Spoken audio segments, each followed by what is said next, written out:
¿Ustedes sabían que hay una forma de descubrir a los niños que desde pequeñitos están predestinados a ser diseñadores? No. Los que tengan hijos tienen que hacer este ejercicio. Agarren a su hijo, idealmente, o hija, que esté aprendiendo a hablar, y le muestran una foto de un médico. Y si este niño o esta niña está predestinada a ser diseñador, va a ver la foto del médico y va a decir ño. Va a ver la foto del gaffiter y dice ño. Ve al abogado y dice ño. Ve al ingeniero y diseñó.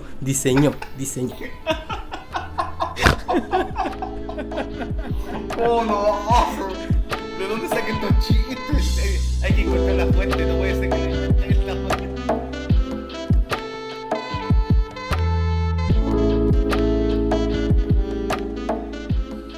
Hola chicos, bienvenidos al tercer capítulo de Diseñores. Hoy día nos vamos con un tema bastante interesante que les va a gustar a todos y un poco que lo habían pedido ya vía redes sociales, nuestros audio escuchas. Así que los dejo, presento a Vladimir Torres, está conmigo también Francisco Aguilera y bienvenidos al tercer capítulo. Hola, bienvenidos, ¿cómo están? Bueno, supongo que no nos pueden responder, así que vamos a asumir que están bien. Claro. Exacto. Chicos, comenzamos hoy día en este tercer capítulo muy contentos dando algunas noticias. Vamos a contar un par de anécdotas que han ocurrido en estos dos primeros episodios, ¿no es cierto?, de Diseñadores. Entrando ya en materia, el tema de hoy día, comenzar como diseñador freelance. Queremos comentar un poco experiencias, lo que nos ha tocado cada uno, algunas recomendaciones de lo que nosotros conocemos. Y nada, Francisco, te doy la palabra. ¿Cómo comenzaste en este mundo del diseño? Freelance. Costó que saliera la palabra freelance. Mira, es difícil para mí hacer la búsqueda del punto de partida, porque yo realmente partí como cuando era estudiante, cuando estaba como en segundo año, tercer año. No, de hecho probablemente en segundo año ya empecé a hacer cositas para familiares, vecinos, con un precio paupérrimo y con una calidad que dejaba mucho que desear, pero ya desde ahí venía probando cosas. Por ejemplo, mi cuñado, que era, bueno, todavía es como el secretario general de una organización, ¿cómo se llama esto? Que acumula a personas de una misma profesión. De un colegio de profesionales. ¿Un gremio? Un gremio, eso, una asociación gremial. Entonces, estaba incipiente esta asociación gremial y de pronto le pedían cosas a mi polola de aquel entonces, que ahora es mi esposa. Le pedían algunas cositas de diseño y entre ambos lo hacíamos. Después, la hija de una amiga de mi mamá necesitaba unos dibujos para unas cosas porque ella era profesora, y ahí también hicimos algunos dibujos. Y de ahí para adelante nunca he parado de hacer cosas. Y de hecho, si echo la memoria incluso más para atrás, me acuerdo que cuando estaba como en cuarto, quinto básico, a mí me gustaba mucho dibujar. Me sabía los personajes de Dragon Ball de memoria y le cobraba a mis compañeros por dibujarles personajes de Dragon Ball en sus cuadernos. Así que... Diseñando portadas. Claro. Sí, también lo vi. Bueno, o sea, podríamos decir que ahí partieron los primeros encargos entonces. Sí. Y en ese sentido, Vladimir, ¿cómo te tocó a ti cómo te familiarizaste con el mundo del freelance? Yo partí también estudiando. Cuando iba como en tercero tirado para cuarto de carrera de diseño gráfico. Con un amigo nos pusimos a trabajar de manera freelance, los dos, y terminamos trabajando en diseño de escenografía. La vuelta rara. Qué bueno. Sí, y para hacer comerciales finalmente. Terminamos dando una vuelta bien rara y finalmente montamos una empresa, pero partimos de esa manera, muy freelance. Pero haciendo memoria a lo que dice Francisco, a lo que él contaba de su cuñado, yo me acuerdo de que sí, ¿sabéis cuál fue mi primer encargo? Haciendo mucha memoria, tuve que hacer un logo para una florería. Una florería que no tenía mucho... Una florería de barrio. No tenía muchas flores. Claro, y después pintado mi logo en el muro. O sea, el mismo logo lo vendí todo, cobré por él como 50 lucas, debe haber sido, y lo puse pero en el bien. muro. ¿Cobraste bien? Claro, Sí. cobraste bien. Sí, bueno, Hace primera pega. hace más de 10 años atrás, entonces igual piola. Y eso, la verdad, las cosas que me dediqué de manera freelance a eso, hacía eso, hacíamos escenografía para comerciales en ese tiempo, cuando partí el diseño finalmente y que después no me preguntéis cómo salté de ahí a la web, siempre me gustó. Pero Bueno, pasé de un mundo a otro, pero partí de esa manera. ¿Cachai? Y básicamente con los amigos, o sea, y finalmente es lo mismo siempre. El amigo, que la mamá, que el papá, que el compañero y toda esa cuestión. buena. Bueno, a mí me tocó en ese sentido similar a Francisco, si queremos hacer como... esto es como la historia del diseño gráfico, donde empezó.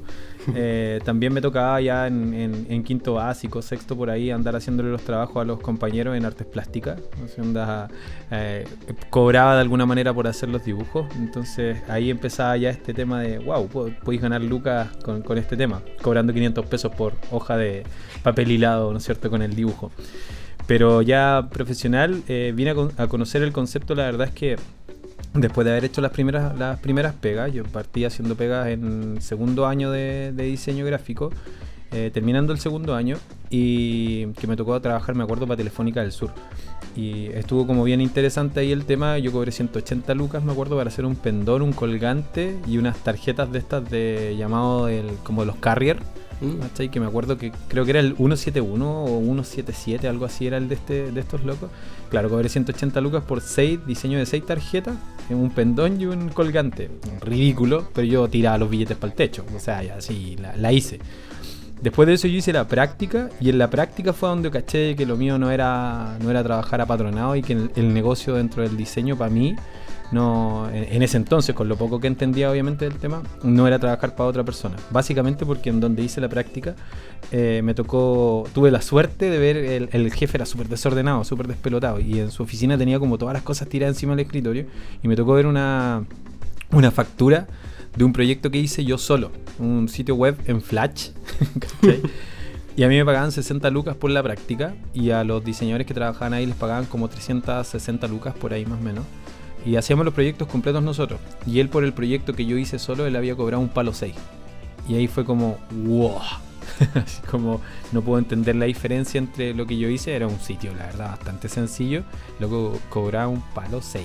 Y yo dije, no, aquí está muy mal pelado el chancho. Hay que buscar trabajar por uno y hay que ver cómo hacía el camino. No tenía idea, la verdad, lo que significaba trabajar independiente en ese entonces, pero ese fue el primer rasgo para mí de decir, parece que el camino es la independencia. Así fue para mí en ese sentido. Y desde ahí para ustedes, ¿cómo se hace el paso? Formalmente, cuando entienden o cuando se familiarizan, se encuentran con el concepto del freelance, de esta idea de poder trabajar independiente, ¿no es cierto? De tomar tus proyectos, poder elegir de alguna manera tus proyectos. Sí, en mi caso fue prácticamente natural. Yo siempre está como el camino de los trabajos independientes siempre fue de la mano de Natalia, mi esposa, porque ella finalmente tenía o atraía algunos clientes, y ella fue la primera que se hizo, no sé, boletas de honorario, por ejemplo, que hizo iniciación de actividades.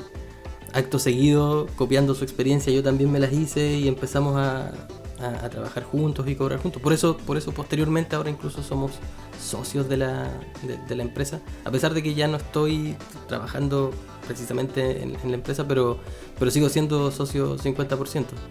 Así que bueno, por ahí fue el tema. Fue básicamente por necesidad. De pronto llegó un punto en donde me dijeron, ya te pago, pero mándame una boleta. Es decir, ¿qué es una boleta? ¿Cómo hago eso? Buenísimo. Así que de ahí fue obligación, básicamente, formalizarse. ¿Y cómo averiguaste en eso para cerrar ahí el tema de las boletas? ¿Cómo cerraste? ¿Cómo entendiste? ¿Cómo hiciste ese proceso? ¿Te ayudó a alguien? ¿Tuviste que arreglártelas por las tuyas? Sí, afortunadamente Natalia me lleva siempre un paso adelante, y todavía con ese tipo de cosas. Así que básicamente ella me hizo el trámite, o me guió. Rematea. Sí. ¿Y para ti, Vlad, qué onda? No, pues mi historia ya es conocida, pues, Juan, si tú conocís, pues mi mamá es contadora, pues, weón. Y tú la conocís para colmo, entonces ya no sé, la pregunta no tiene mucho trasfondo. Mi mamá hizo una empresa y mi papá de hecho me ayudó con la escritura, con ese tipo de cosas, me guió, así me asesoró. Me dijo, bueno, para hacer una empresa tienes que tener estos papeles, para ser freelance tienes que tener boleta honoraria y iniciación de actividades. Y yo igual ya había trabajado, y como trabajaba para ella, muchas veces la ayudé. De chico fui su sushi, weón, todo, weón, no sé, todos los libros, weón, le ayudaba con las weaditas y tenía que ir a pagar los impuestos y me daba poderes simples, entonces yo le boleteaba, ella me pagaba, entre comillas me boleteaba, yo le boleteaba a ella. Entonces me inició actividades cuando yo tenía como 14 años, pues, ya tenía mis boletitas con permiso de mi mamá para trabajar y toda la cuestión. Entonces ya cuando ya era más grande y quería iniciar en diseño, mi mamá lo que básicamente me dijo, sí, tienes que tener boleto honorario, compadre, y si querías hacer una empresa tienes que hacer una escritura, vaya a facturar, y me explicó como toda figura legal. Me asesoró en lo que corresponde y lo demás ya es historia, pues finalmente hasta el día de hoy sigue siendo mi contadora, pues, ¿no? Claramente no voy a llamar a otro contador si mi mamá me puede ayudar. Suena como mamón la wea, mi mamá podía, pero no me da vergüenza, ¿ya? López Muñoz, como el comercial, me cachaba, ¿no, wea? Entonces, no, pero fuera de chiste, fuera de la talla y todo, y la verdad es que sí, o sea, fue una suerte mi vieja me haya ayudado con eso, pero también partí muy así como que un día llegué y mamá, me salió una pega y me van a pagar. Y me dijo, ¿y qué te pidió? Boletas, y no tengo, y la verdad de las cosas es que como ella siempre me lo hacía, y ella siempre gestionaba mis papeles, yo recién ahí descubrí que tenía iniciación de actividades, de que tuve iniciación de actividades como a cierta edad, no sé, con permiso de mi mamá y toda la weá, ¿cachai? Ya, para mí fue distinto. ¿Cómo? ¿Eh? Que te había escuchado como que iba a terminar la idea. No, yo básicamente parecido a todos nosotros, o sea, finalmente alguien no, igual que Francisco lo ayudó su esposa, a mí me ayudó mi madre, bueno, sí. Bueno, a mí no me ayudó nadie, te digo el tiro. Mira, a mí me tocó al revés en ese sentido. Fue como que a mí me dijeron que tenía que iniciar actividades, porque en este papel de andar siempre como el compañero que andaba ayudando a los otros compañeros, me tocaba mucho ese papel en la sala de clases. Me di cuenta de que tenía ciertas habilidades con los software y las empecé a explotar, y me acuerdo entré de Studio Max cuando nos estuvieron enseñando. El profe en algún minuto cacha de que yo andaba de puesto en puesto y me sugiere la idea, la genial idea de, oye, podrías postularte como profe ayudante y así te pagan y tenéis tus lucas por el tema y ganáis plata, ¿cachai? Y no lo estáis haciendo gratis. Y fue como, podría ser. Empecé a averiguar y este compadre de alguna manera me despertó esa inquietud. Lo postulé en la escuela y me dijeron que sí, que se podía. Él en ese sentido pidió de que yo fuera el profe ayudante y me dijeron, ok, iniciaste actividades, no, vaya a tener que hacerlo acá, métete este link, llena tal cosa, anda a servicio de impuestos internos, te van a dar un número, con ese número te metí en la maquinita, de ese número te va a permitir activar una clave y con esa clave vaya a poder rellenar tus datos y elegir ¿cómo se llama? Tu rubro, ¿no es cierto? El área, etcétera, donde ya me encontré para empezar de que no existía, al menos en ese entonces, y entiendo que todavía no está tan bien definido, el giro como de diseñador gráfico propiamente tal, sino que tuve que elegir, me acuerdo, asesorías en diseño y diseño computacional, algo por el estilo, ¿cachai? Y nada, y tuve que iniciarlo porque para que la universidad me empezara a pagar, ¿cachai? Y ese fue como el empujón, y ahí, entre comillas, no tenía muy bien claro la verdad lo que estaba haciendo, o sea, lo único que sabía que para poder dar una boleta tenía que tener esto de registrarte en algún lugar, y ese lugar era Servicio de Impuestos Internos y fue primera vez que lo escuché en mi vida, ¿cachai? Eso me sirvió después para ahorrarme todo el proceso de que cuando empecé a hacer pega, me preguntaban, ¿dais boleta? Sí, doy boleta porque tengo iniciación de actividades. Y ojo, alcancé a dar 7 boletas impresas. Yo tenía un talonario de boletas y las escribía a mano y las iba a dejar, ¿cachai? A ese toque. Yo también alcancé a dar boletas impresas y facturas también impresas, antes que fue todo electrónico. Buena.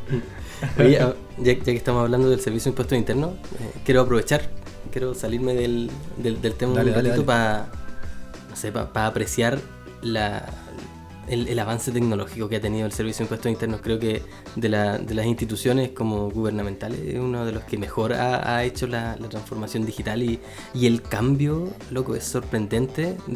Por ejemplo, cuando nosotros tres iniciamos actividades... Era un blog de notas. Era horrible, una experiencia terrible. Ir a la oficina y hacer todos los trámites allá era terrible. Y yo hace, ¿cuánto habrá sido? Como en el 2011, ¿será que iniciamos la empresa? Y fue un tema así súper extenso, largo. Me costó casi 600 lucas iniciar la empresa porque había que pagarle a abogados, contadores.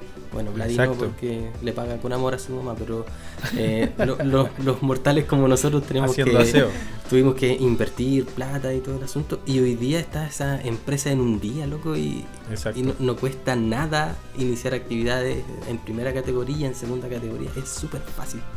Exacto. Incluso la declaración de impuestos anual, súper fácil de hacer.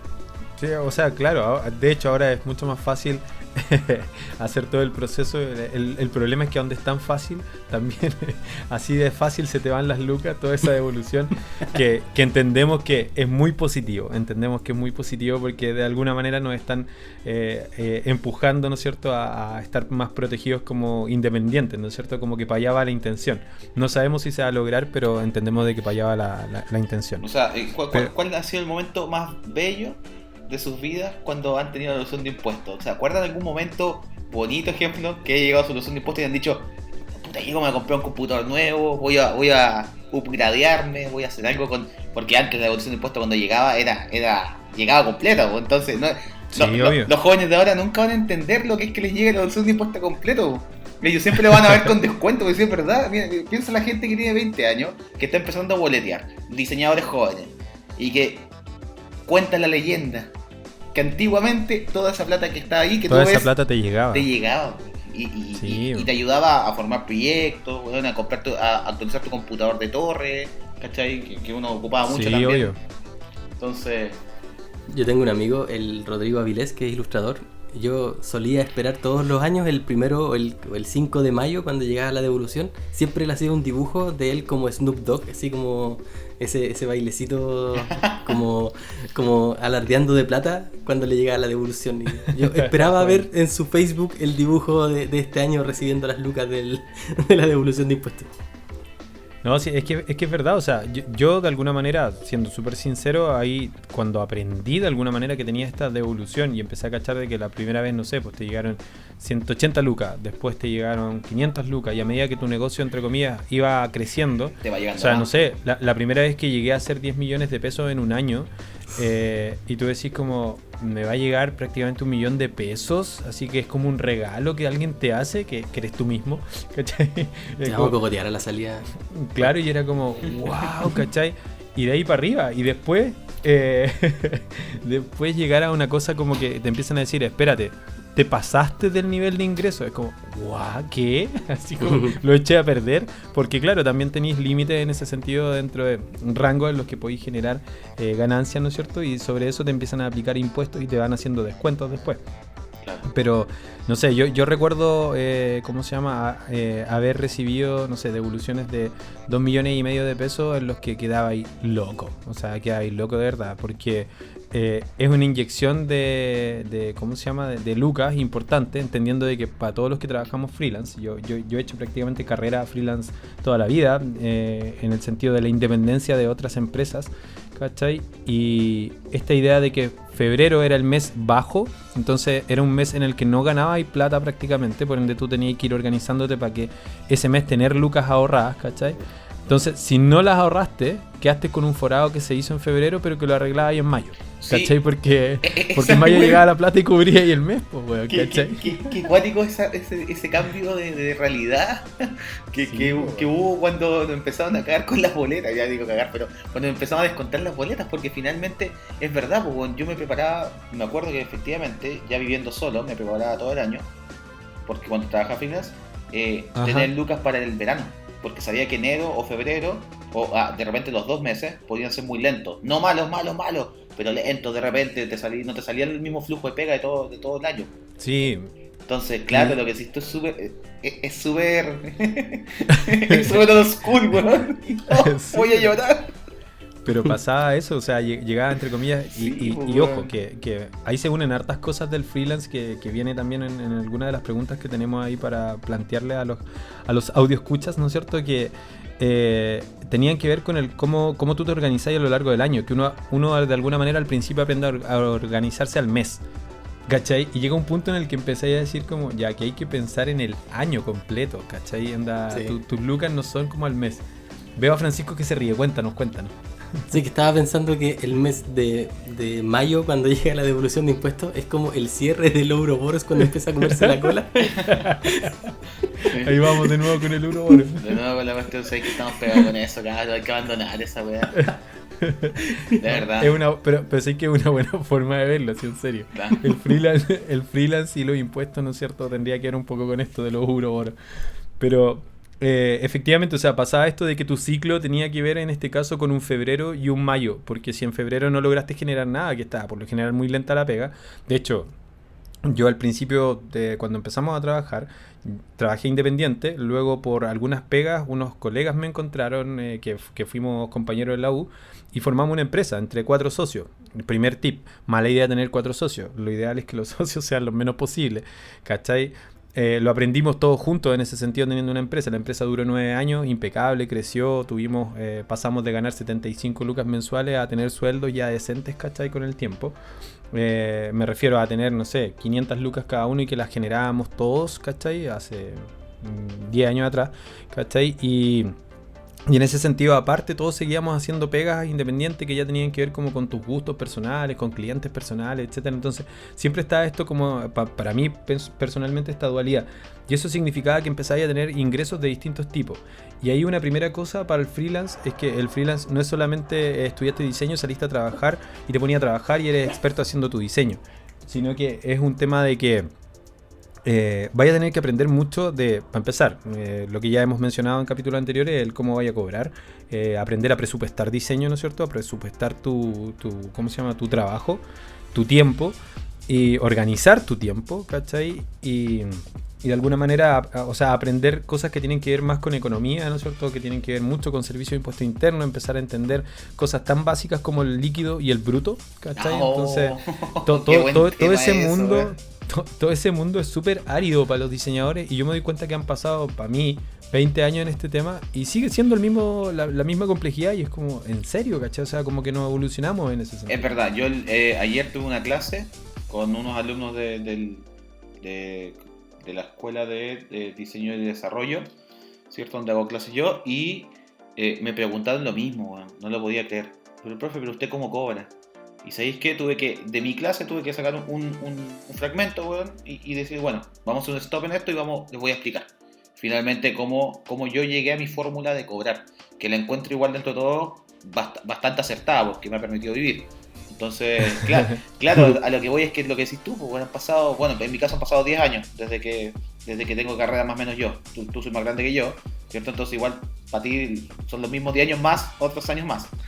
Claro. Pero lo que voy es que imagínate, si tú decís eso, weón, y de frente yo también digo eso, ¿cachai? Fran, no sé, me tiene que contar, significa que no hemos evolucionado, no hemos crecido en ese aspecto como gremio, no hemos podido darle el palo al gato de poder enseñarle a nuestros jóvenes cómo cobrar, pues, weón. A nuestros jóvenes, po, que bueno, tenéis 30 años, po, bueno, déjate. Sí, pero cuando tenés 18 y estés estudiando diseño, no sabéis cómo cobrar. Está bien que esto sea ahí, señores, pero estos jóvenes. Estos jóvenes, así ya, bueno, la gente se... Déjenme esa frase a mí, po, weón. Se imaginan que tengo así, la idea de ser un caballero, po, weón. Un señor. Caballero no sé. Claro, un diseñor. Pero por supuesto. ¿Y tú, Fran, en ese sentido ahí cómo fue para ti esa parte? No sé. Todavía. Todavía la estoy viviendo, o sea, que para mí siempre como fue evolución? Perdona, es que para mí siempre ha sido como un modo de ejercicio finalmente, porque y hay un tema que a mí me resulta bien interesante y en ocasiones me han criticado por ello cuando me preguntan, pero yo cuando estaba comenzando me cotizaron un tríptico.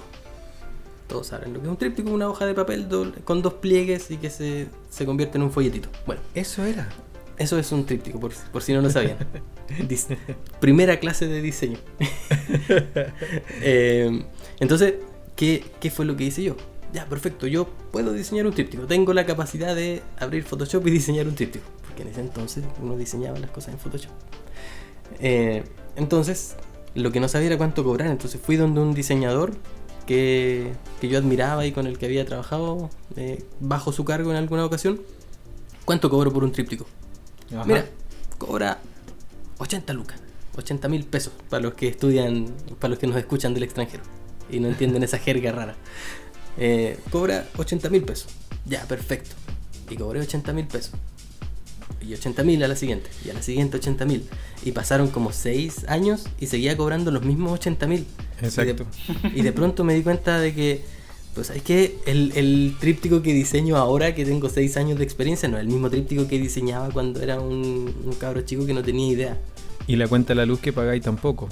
Claro, y la cuenta de la luz no es la misma. Entonces, a mí cuando me preguntan habitualmente cuánto cobro por X cosa, yo nunca les digo un precio. Yo siempre trato de explicar la lógica que hay detrás de cómo establecer un precio antes de decir esto es lo que hay que cobrar, porque no quiero que a la gente le pase básicamente lo mismo que me pasó a mí, que pasen 6 años y siguen cobrando lo mismo cuando el IPC y la inflación va... Cosas que realmente no entiendo mucho, pero sé que influyen en que los precios deben ir cambiando. Y más adelante tenemos planteada como una pregunta, hablar de unas herramientas que van a ayudar con eso, pero no sé si lo tiramos al tiro o lo dejamos dejémoslo como un cliffhanger. Como cliffhanger para que se queden hasta el final del capítulo. Exacto. Ahí vamos a hablar de cómo iniciar legalmente, ¿no es cierto? De cómo establecer tus precios, etcétera. ¿Sí? De eso se trata de alguna manera hablar ahora. Apliquemos técnica Pulp Fiction. Dejamos ahí algo a mitad de camino y después lo terminamos al final de la película. Dale, que no se transforme así en un Memento, pues ya Memento no lo entendió nadie. ¿Vieron esa película? Tienen que verla si es que no la han visto. Ahí tenéis desórdenes en la línea de tiempo que no permiten entender muy fácilmente los temas. Pero mira, el mundo del freelance encuentro yo que tienen mucho del ir para atrás y para adelante, que tomando ahí de alguna manera la referencia que hacía Francisco, porque efectivamente no se comparte mucho lo que uno va aprendiendo. Yo vengo de un mundo que evolucionó desde el mundo competitivo, ¿no es cierto?, al mundo colaborativo. En cosa de más o menos 15 años se fue haciendo esa migración y pasaba mucho de que saber estas cosas te daba una ventaja competitiva, ¿no es cierto? Y que enseñarle a los otros era como, entre comillas, la estáis cagando, porque en realidad le estáis enseñando a tu competencia a solucionar problemas que a ti te costaron mucho resolver, porque justamente nadie te enseñaba, nadie quería hablar de eso. Y tomando lo que hablabas respecto del precio, uno generalmente le preguntaba a sus compañeros dentro de sus círculos cuánto había cobrado, y el error justamente estaba en el cuánto, preguntar el cuánto, y cambiarlo en este caso por el cómo ya hace una diferencia gigante, ¿cachai? ¿Cómo cobráis por esto? Ahora, en el cuánto es más probable que tengas más respuestas y que la gente te diga como 200 lucas, como 100 lucas, como 1.000.000 de pesos, versus cuando a alguien le preguntes cómo cobras por esto, ¿cachai? Y que efectivamente podría... ser mucho más difícil que te respondan y que te cuenten cuál es su forma, ¿no es cierto?, de cobrar. Por ende, creo que igual como tip ahí, el primero que creo que puedo compartir es cambiar la pregunta del cuánto por el cómo. Preguntar entre sus compañeros el cómo cobráis, qué es lo que establecí. Y en ese sentido, formas correctas, no sé si hay. Oye, escucho un gato. Alguien está en celo. Sí. Anda por ahí un gato.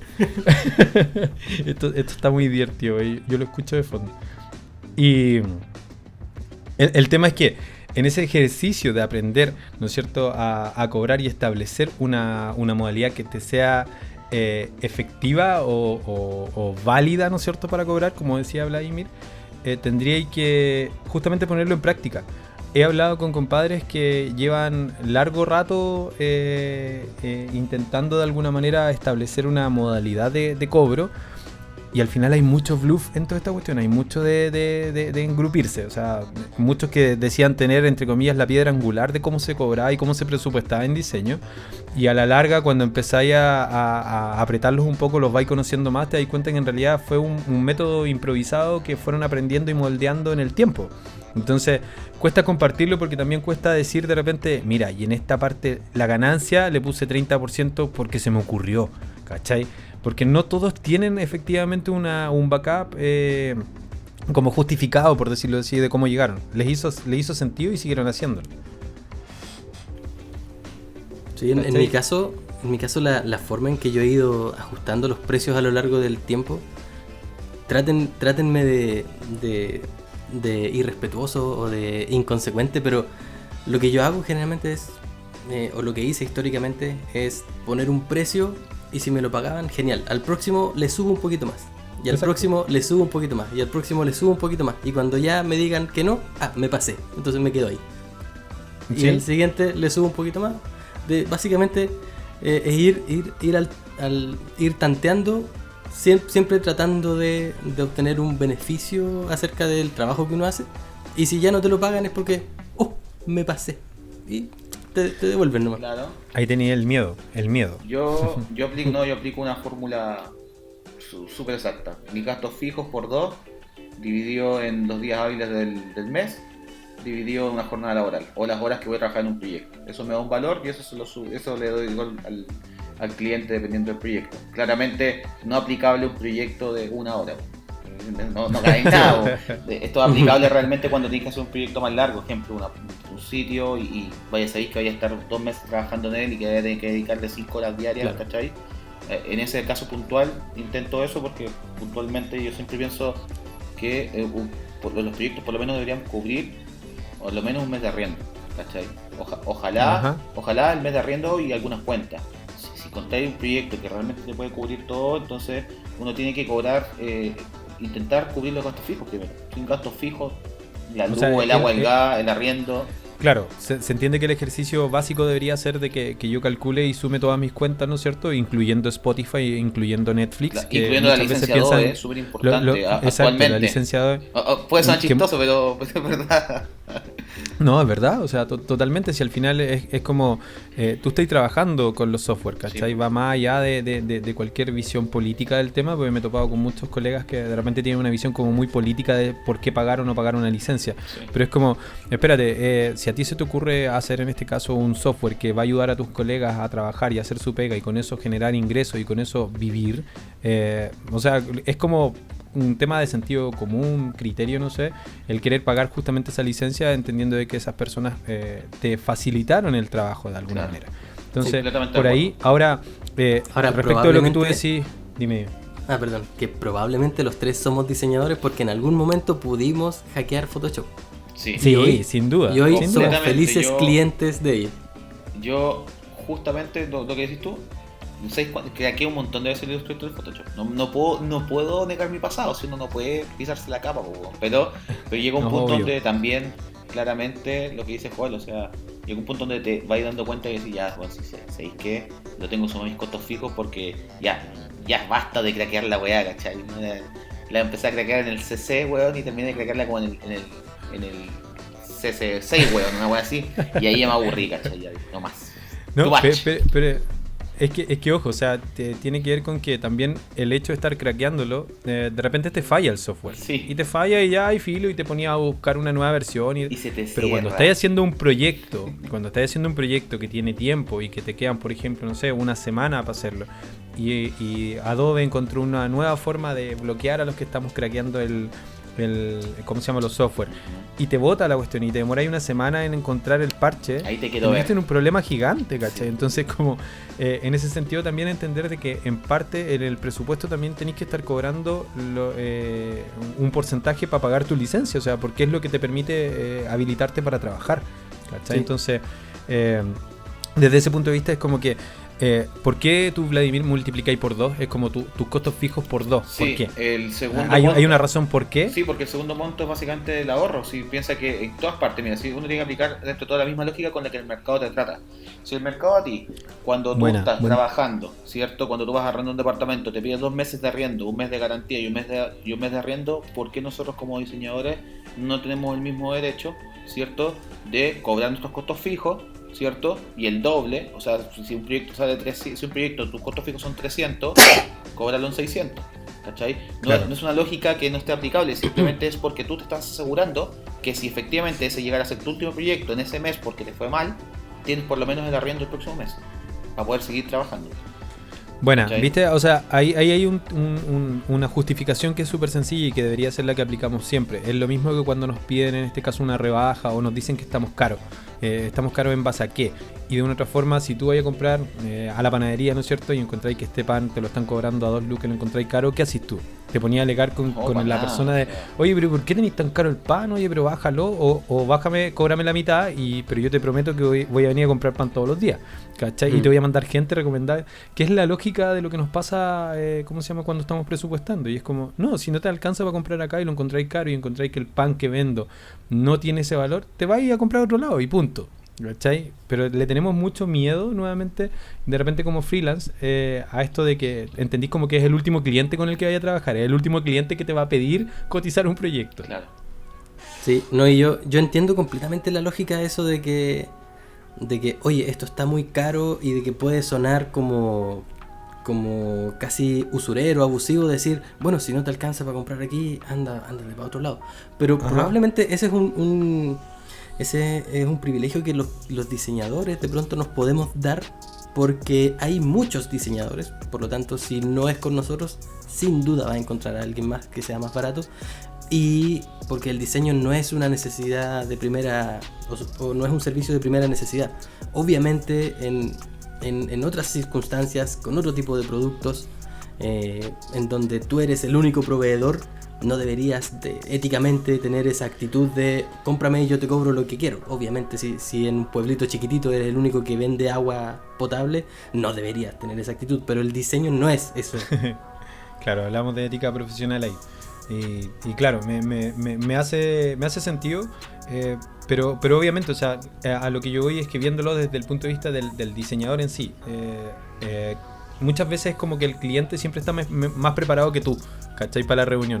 Como que el cliente siempre tiene ventajas sobre ti, es lo que piensan y es lo que le pasa a muchos, sobre todo cuando estáis partiendo, de que sentís que el cliente sabe más que tú de negocios, ¿cachai? Sabe más de negociar.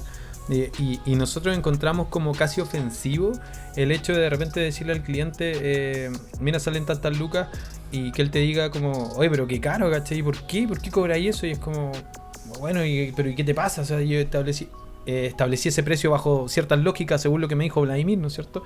Ya, puede ser. Puede ser. El tema es como, ¿por qué entre comillas tendrías que ofenderte? Y de una u otra forma, ¿cómo salís de esa situación? Es como, lo queréis resolver, como recién decía Francisco, o sea, lo resuelvo de alguna manera diciendo, sí, en realidad estoy súper caro y me siento atacado por esto, o me hace sentido, en realidad lo hice súper caro. Si cobro un precio y lo encuentro caro yo mismo, es porque yo entonces no estoy entendiendo bien por qué cobro lo que cobro, ¿cachai? Es como que Claro. a mí no me está haciendo sentido mi valor, ¿cachai? Otra de las cosas que también he aplicado que funciona es derechamente decirle al cliente que sea honesto y me diga cuánto realmente presupuesto tienes designado para esto. Así, Sí. al grano. Sí, es parte de las técnicas de negociación. Y la persona de repente te dice, ¿sabéis qué? Cuento con esto. Y si tú estimas que ese precio para ti es justo por el trabajo que vas a hacer, y tú dices, ya sabéis que quizás no es lo que yo cobraría, pero tampoco es tan bajo como para no aceptarlo, lo puedes perfectamente aceptar. Tampoco no tiene que ser tan tajante, ¿cachai? Fran. Sí, y yo creo que hay dos cosas que son importantes ahí. Uno, aprender a negociar en el alcance del proyecto, no en el precio. Es decir, por ejemplo, si no sé, te están cotizando un proyecto que incluye diseño de papelería corporativa e incluye 17 piezas y tú cobraste 17.000 por poner algún número cerrado, y el cliente te dice, solo tengo 15.000, ¿lo puedes hacer por 15.000? En vez de decir, Sí, hagámoslo por 15.000. Yo lo que habitualmente hago es, ok, si tienes 15.000, hagamos 15 piezas y sale 15.000. ¿Estamos? ¿Sí o no? Y lo segundo, creo que también es importante aprender a estar cómodo con el silencio. Exacto. Porque cuando uno está comenzando, cuando uno tiene menos experiencia quizás y te enfrentas prácticamente por primera vez con un cliente, tú le dices, no sé, de nuevo voy a usar el mismo número, le dices, esto vale 17.000. Y el cliente se queda pensando en silencio. Uno, en ese momento, uno, como es una persona, en la mayoría de los casos, los diseñadores son buenas personas, sienten la necesidad de comenzar a justificarse. Es que, claro, porque te dejó en visto. Claro, es que mire, son 17.000 porque incluye harto trabajo, porque mire, tengo que hacer 17 piezas, porque mire, tengo que pagar los gastos comunes, tengo que pagar, porque después va a venir Vladimir a cobrarme los gastos comunes. Entonces uno siente la necesidad de llenar ese espacio cuando uno simplemente debería aceptar que el cliente se tome su tiempo para analizarlo, y si el cliente tiene algún problema, el cliente te dirá. Te lo va a decir, exacto. Sí, Y ahí tú, dale. No, dale tú. Que ahí tenéis que aprender a jugar de alguna... Es como estar jugando ajedrez, pues, ¿cachai? O sea, ese momento de mientras el otro está pensando, tú ya hiciste tu jugada, ¿cachai? Tú hiciste tu jugada, se supone, premeditadamente, de eso se trata. Por eso es tan importante entender que yo tengo que resolver el cómo voy a cobrar, y voy a tirar un número. Y cuando tire ese número, no tirarlo con miedo, o sea, tirar la cuestión. Ya sí, al final muchos dicen como, claro, le cobré 2 palos. Imagínate la primera vez que cobraste 300 lucas, la primera que cobraste 600 lucas, cuando 999 para no pasarte para el millón. El primer millón. Por eso, y el primer millón. No han cachado, o sea, cuando uno cobra por ¿de primera quién era vez esa canción? un palo, yo solo quiero estar en la radio para cobrar mi primer millón. Sí, No me acuerdo voy a ponerla en la edición. Y después para abajo por copyright. Se acabó el podcast del día del capítulo 3. Bueno, En ya todo caso, entonces, voy por el ukelele. Claro. Para ponerle un rango de referencia a la gente, 1.000.000 de pesos en Chile no es tanto como 1.000.000 en otros lugares. Claro. 1.000.000 de pesos equivale como a ¿cuánto? $700. Claro. Sí, Sí. $800. $800, ya. Sí. Ya, para que tengan una referencia, porque de repente alguien nos está escuchando en México y escucha 1.000.000 y debe estar pensando, esto está loco. Aunque no crean, hay gente que no escucha desde México. Es por si acaso, porque Fran ha hecho referencia 2 veces a que nos escuchan desde afuera. Y sí, gente, efectivamente. No es que nos escuchen 100 personas de afuera, pero nos escuchan 2 o 3 personas de otros países. Entonces, para Sí, que nosotros la- queremos ser inclusivos con todo. Claro, y hay No que hacer la han referencia escuchado, en no han dólares. escuchado de Irlanda, Venezuela, Brasil, Colombia, no, sí, hemos llegado por ahí, México también, así que es interesante, hay que hacer la referencia. Pero Oye, efectivamente, o sea, tenerle miedo a esos valores, ¿cachai? Tenéis que tirar el número y tenéis que esperar, y ahí estoy muy de acuerdo con Fran de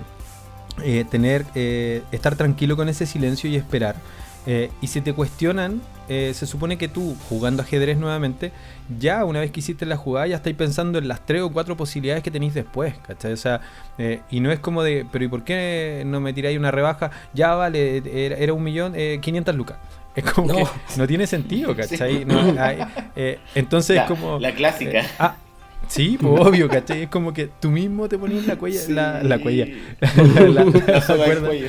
Claro, al cuello, ¿cachai? Porque al final es como que te urgís, ¿cachai? Y es como, no, aprender a estar tranquilo. Pero la forma de estar tranquilo es justamente tener confianza en lo que estáis haciendo. Es súper Y triste. para eso tenés que prepararte. Es súper triste cuando a uno le pasa eso y después uno mira en retrospectiva para atrás y dice, puta, de verdad, y yo han pasado varias veces clases, cuando dice, puta, que lata que no tuve nadie que me haya dicho que que estaba cobrando mal o que estaba mal encaminado, finalmente, porque de repente uno, claro, después llegáis y empezáis a mirar para decir, puta, que cobraba mal antes. Oh, y pasaba Es que eso, eso- lo que se esa llama es- él, 1.000.000 de pesos, ya una rebaja, ya 200 lucas. 300 lucas, y tú decís, Oye. y después termináis con Oye, más era- pego de la mierda, puros cachos, weón, sufrí, no dormí, weón, pasáis de largo. Solo para corroborar, acabo de hacer la búsqueda y 1.000.000 de pesos chilenos equivale a $1.200. Estaba en lo $1.200 mismo. dólares. Estaba en lo- Sí. tenía la calculadora abierta acá en pantalla. También me dio 1.200. Sí. Oye, yo creo que dos puntos que quiero tocar. Hoy día voy de a dos. Vamos. Ahora, para estar como cómodo con una negociación con el cliente, a mí me gusta que por lo menos saber que los dos estamos como en el mismo plano, en la misma cancha. Entonces, por lo general cuando se te acerca un cliente, la pregunta es, ¿cuánto sale esto? Y te lo tiras así sin mayor detalle. Exacto. Y obviamente uno para poder dar un precio fijo, para poder dar un precio exacto, uno tiene que conocer los detalles del proyecto, porque te pueden decir cuánto sale, no sé, hacer una web. Y una web abarca desde un landing page hasta replay completo. Claro. Hasta contratar el nick. Yo, Claro. Entonces, ahí, lo que me gusta hacer a mí es decir, básicamente, mira, no te puedo dar el precio ahora porque hay muchas variables que considerar, pero el precio mínimo para este servicio es de, no sé, 1000. Entonces, exacto. Suena bien algo que sea entre 1000 y, no sé, y 7000, por poner un rango más o menos grande. Sí, creo que está más o menos dentro de lo que puedo invertir. Perfecto. Entonces, conversemos más detalles. Entonces, ahí uno sabe que cuando le digas que el proyecto sale 2500, está más o menos dentro de lo que el cliente esperaba, porque ya se lo advertiste antes. Eso es lo que se llama como anclar. Ajá, porque sí. si tú le dices no sé, si tú dices un precio, el primer precio que tú digas es el que el cliente se le va a quedar grabado en la mente. Entonces, después lo que pase después siempre va a estarlo comparando con ese punto. Después es imposible subir el precio cuando uno se equivocó en cotizar. Es imposible, o sea, te casaste con el precio y tienes dos opciones: o hacer el proyecto por lo que finalmente tú decidiste cobrar, o te retiras y le dejas la opción a otro, porque finalmente pasa que uno cotiza mal y después cuando se arrepiente ya no hay vuelta atrás. Claro, por tirar un precio en la mesa. Sí. Pero eso también, Joel, eso también es mucho trabajo de presión, porque finalmente los clientes siempre igual intentan presionar un poquito, ya, pero te digo un precio ahora, ¿cachai? Te digo un precio ahora, y me ha pasado un montón de veces, yo no tiro el precio, no, yo te respondo por correo, cuando llegue a mi casa, cuando revise todo. Antes no. Es que nuevamente ahí jugamos con este factor del miedo. Si el miedo, yo encuentro que freelance está muy asociado al miedo, como muchas conductas humanas, obviamente, pero así como fear of the freelance. Claro, fear of the freelance. Porque en este caso tú estáis pensando de repente que si estáis con una buena cantidad de pega, estáis con un buen volumen de trabajo, no estáis urgido. Por ende, cotizar cuando no estáis urgido es distinto de cuando no te ha salido nada en los últimos 20 días, ¿cachai? Y entre comillas estáis viviendo el mes. Si además aprendiste a ser precavido y tomaste un proyecto grande y ese proyecto te reportó 3 meses de ingreso, porque tú divides, ¿no es cierto? Si necesitáis 600 lucas para vivir mensual, 600, ¿no es cierto? Y cobraste por un proyecto 1008, ¿no es cierto? O sea, un palo 8, ¿no es cierto? Lo vais a dividir en que tenéis 3 meses y no te dais la gran vida en un solo mes, ¿cachai? Porque si no, después se te acaba la plata y ahí empezáis a cobrar bueno, más. Pero eso es parte también cuando uno vive solo. Cuando uno vive igual con los viejos todavía o con quien sea que solvente los gastos de uno, es difícil para uno darse cuenta, ejemplo, si ganabais 300 lucas o de manera freelance o habíais boleteado 200 lucas, no gastar tras de una, porque uno no se da cuenta, a lo menos que te pidan en la casa a cooperar con las cuentas o pagar, pero si no, hasta que no te toca vivir solo y cachaste que te comiste la plata en una semana, la del mes, recién ahí le tomé el peso y dices, chucha, ¿cómo pasó esto? Es caro ser adulto. Oye, sí. me quedó pendiente el segundo punto que quería compartir, que un ejercicio mental que yo tengo básicamente para que cuando diga un precio no me sienta culpable de cobrar eso. Porque no sé si a ustedes les pasa, pero yo que vengo de abajo, yo. Pruébame. pero de repente uno se siente, no sé, es una tontera de pronto, pero uno se siente culpable de cobrar un precio que está caro y te hace sentir un poco culpable de que estás cobrando algo que pueda, no sé, porque que tú mismo no podrías pagar. Yo no me pagaría a mí mismo esto. Sí, o sea, si fuera yo no pagaría eso, pero claro. Se le olvida que la contraparte es una empresa generalmente y que las empresas tienen gastos, en fin. Pero lo que yo hago es lo siguiente: yo establezco 2 puntos de comparación.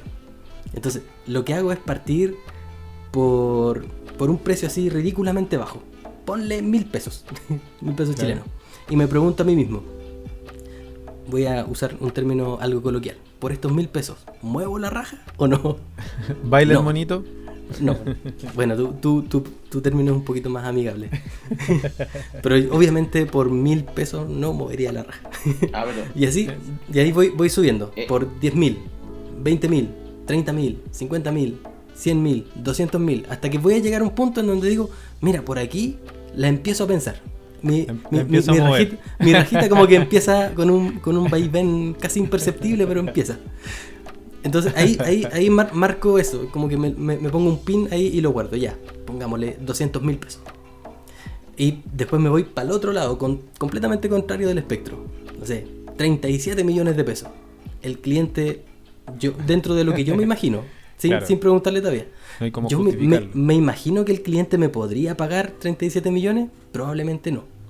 35, 28, 17, 14, 13...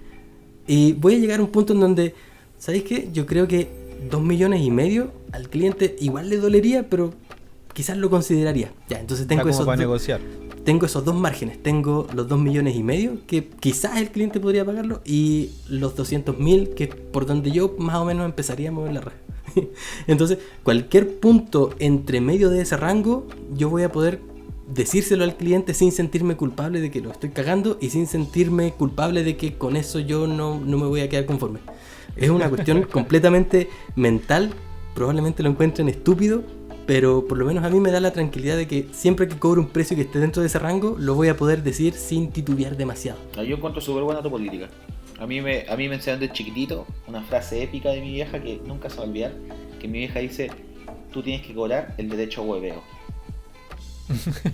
Súper simple, el derecho a hueveo. Sí. Y yo no entendía cuando chico, porque claro, cuando te explican esas cosas, que mi mamá de repente estaba haciendo balances, cosas en abril, ¿cachai? Y estaba súper atareada. Y de repente le llamaba un cliente, weón, tarde, 10 de la noche, 11 de la noche. Marusa, oye, ¿sabes que yo me conecto? Bla? Y mi vieja, dale, ayudaba, se metía al Excel con la computadora a hacer la pega. Y yo igual no entendía mucho la lógica de tan tarde, porque mi vieja trabaja, ¿cachai? Y mi vieja me dice que a este cliente yo le cobro el derecho a hueá, ¿cachai? O sea, él paga un fee que le permite llamarme una hora y decirme, ayúdame porque tengo un problema mental. Y yo hago exactamente lo mismo con la cliente.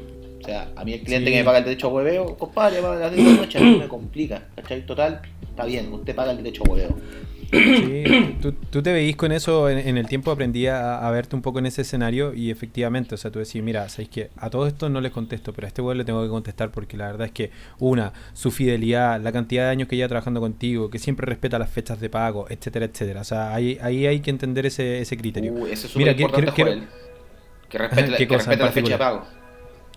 Sí, por eso son cosas que tenéis que ir aprendiendo. Vaya aprendiendo. Yo en la práctica ya entendí de que la verdad es que eso de que te pagan a 45 días, 60 días o 90 días es en parte, por un lado, porque tú permites también y aceptáis esas condiciones, ¿no es cierto? Pero también tiene mucho que ver con el tema de cuánta espalda tenéis, es decir, cuándo te podéis dar este lujo de esperar. Y con eso quiero enlazar con esta segunda pregunta, ¿no es cierto?, que teníamos ahí dentro de un set de cosas. Recién la segunda pregunta, llevamos una hora. No, pero es que hemos tocado varias. hemos tocado varias de las que están ahí. Sí. Ya, bueno, ya se hizo un spoiler, ¿no es cierto?, de que ahí Fran va a dar algunos tips que están bien interesantes, pero me gustaría también tocar brevemente ahí cada uno que pueda dar su opinión en relación a si todos pueden ser freelance o qué es lo que hay que tener. La palabra a Francisco. Guata para los dos sentidos. La primera guata es para no cagarse de hambre. Y la segunda guata es que tienes que tener reserva de grasa, porque cuando te caguís de hambre, ¿cierto?, vas a tener que aguantar esa hambre. Resistir. Exacto. Que tiene guata. Política de la selva. No, pero fuera de la guata y fuera del término coloquial, hay que tener, yo creo que primero resistir y resiliencia, porque el nivel de frustración con el que uno va a trabajar cuando es freelance es alto. Si uno siente que no es capaz, porque está bien, no todos tenemos que ser iguales. Si uno siente, ¿sabéis qué? Yo no estoy hecho para tener que pasar meses sin tener un sueldo y tener que saber mover la bicicleta con poquita plata, ¿cachai?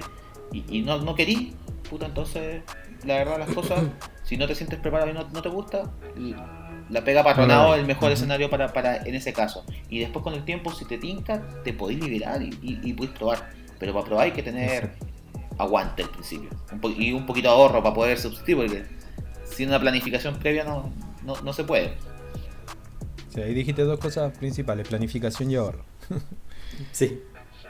Ahora, para complementar esos puntos, yo creo que otro tema que hay que tener muy en consideración es que el hecho de trabajar como freelance, que más adelante quizás vamos a separar lo que es ser freelance de lo que es ser dueño de una microempresa de diseño. Exacto. Pero trabajar como independiente, para agrupar los dos términos, trabajar como independiente requiere destinar mucho de tu tiempo a labores administrativas. Y realmente yo dejé de ser independiente por una cuestión monetaria principalmente, pero también porque yo quería diseñar y se me estaba yendo el 60-70% del tiempo en contestar correos, en escribir cotizaciones, en labores de administración que requieren tiempo, requieren dedicación y que a veces hay algunos de nosotros que no queremos destinar tiempo a eso o incluso al estrés de todos los años hacer la declaración de impuestos o lidiar con temas contables, hacer los libros de compra y venta, llevar el registro, el libro de... ¿Cómo se llama este? Ya ni me acuerdo, este libro en donde uno anota todo lo que ingresó y todo lo que salió, la caja, flujo de caja. Sí, el libro. Entonces de caja. Son una serie de labores, si es que trabajas como única persona dentro del negocio, son labores que demandan tiempo y que el hecho de que demanden tiempo es que te quitan tu tiempo de diseño. Y por otro lado, hay que tener conciencia también de cuál es el tipo de proyectos que quieres realizar. Por ejemplo, a mí me pasaba mucho trabajando cuando trabajaba todo el tiempo como independiente, es que uno salta muy rápido de proyecto a proyecto. Entonces, construyes algo y lo dejas ir. Luego diseñas algo y lo dejas ir. Y diseñas otra cosa y lo dejas ir. Y ahora me pasa que trabajando in-house, trabajando asalariado, contratado, me pasa que puedo ver el ciclo de vida completo de un producto. Entonces puedo estar ahí desde que se idea, desde que se diseña, ver cómo se construye, estar ahí, verlo crecer, y dentro de un par de meses me va a tocar hacer actualizaciones, dentro de un poco de tiempo más meterle más funcionalidades. Me pasa por lo menos dentro del contexto del diseño digital. Hay otras áreas que no son tan así, pero a mí me resulta interesante por lo menos esto de ver el flujo de vida completo, el ciclo de vida completo de proyectos más o menos a largo plazo, cosa que no pasa tanto cuando uno es freelancer. Uh-huh. Sí, bueno, o sea, entiendo súper bien esa visión y por lo mismo, o sea, tomando nuevamente repasando la pregunta de qué se necesita, ¿no es cierto?, qué hay que tener, tiene mucho que ver con eso, con una visión. ¿Cómo querías abordar los proyectos? ¿Qué tipo de proyectos son los que te gustan? Esta idea de ser dueño de tu tiempo, de que podías administrar tu tiempo, al final de repente... Ese igual es como un jueguito nomás, un placebo que uno se toma de que soy dueño de mi tiempo, lo administro y tengo la libertad total. Sí, uno la puede tener, pero requiere de mucho esfuerzo de organización, ¿cachai? De mucha coordinación, de hacer mucha gestión y que nuevamente va de la mano con que son pegas que no son de diseñar propiamente tal. Si queremos verlo, diseñar tu agenda, dale. De diseñar tu tiempo, dale. Pero tiene que ver con eso, con organizar tiempo y versus lucas. O sea, yo de repente también tomando el ejercicio de lo que mencionaba hace un rato Vlad, otra forma de repente de llegar a un precio de lo que tú querís, de cómo llegar al valor de lo que tú quieres cobrar, ¿no es cierto? Cómo llegar a un presupuesto. ¿Cuánto querís ganar mensual? Querís ganar ya 2 millones de pesos. 2 millones de pesos, divídelo por la cantidad de horas que querís trabajar al mes y cachai cuánto tenés que ganar por cada hora que trabajáis. Y tu desafío va a ser en este caso llenar las 160 o 180 horas que vaya a trabajar al mes.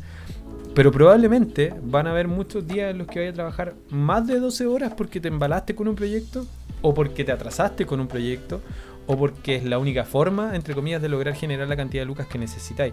Y eso depende, es puro prueba y error, ¿cachai?